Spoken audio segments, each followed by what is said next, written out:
Hi అండి, సోరకాయ గారెలండి. ఇందులో సోరకాయ ఇలా తురుముకోవాలండి. సోరకాయ తురుముకొని పచ్చిమిర్చి, అల్లము, కొత్తిమీర, కరివేపాకు అన్నీ వేసి ఇలా రెడీ చేసి పెట్టుకోవాలండి. ఇలా రెడీ చేసుకొని వాటర్ అంతా పిండి వేసుకోవాలండి. వాటర్ ఎక్కుంటే మళ్ళీ లూజ్ అవుతుంది.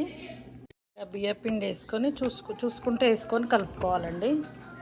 ఇలా చూసుకుంటూ పిండి పోసుకుంటూ మెల్లి కలుపుకోవాలండి. మంచి కొంచెం గట్టిగానే ఉండాలండి. పిండి లూజ్ ఉంటే మళ్ళీ పాము రాదు, గారె రాదు మన చేతికి.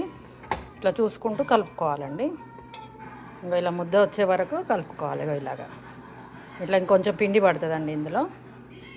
ఇందులో కొంచెం ఇంకా పిండి పడుతుందండి. చూసుకొని వేసుకోవాలి, ఒకేసారి వేయొద్దు.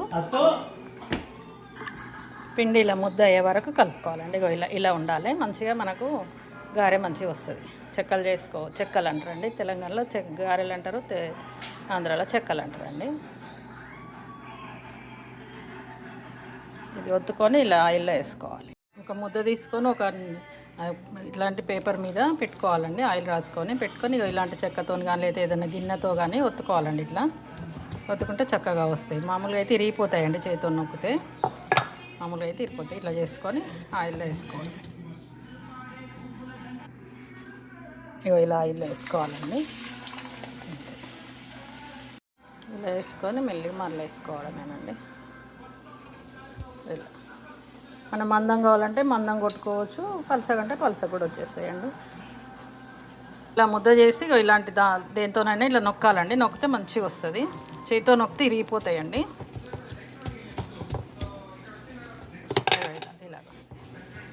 మళ్ళీ పలస కూడా చేసుకోవచ్చు. ఇట్లా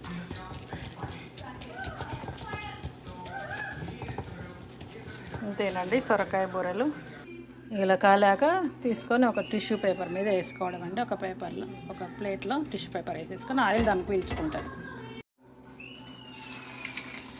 ఇలా వేసుకోవడమేనండి. అన్నీ ఇలాగే చేసుకుంటే సరిపోతుందండి. ఫైనల్గా అన్నీ ఇలాగ చేసుకోవాలండి. ఒక్కొక్కటి కాల్చుకోవాలి. ఇలా చేసుకోవాలండి. ఫైనల్గా ఎంత పిండి ఉంది ఇలా చేసేసుకోవాలండి. నచ్చితే లైక్, షేర్, సబ్స్క్రైబ్ చేసుకోండి.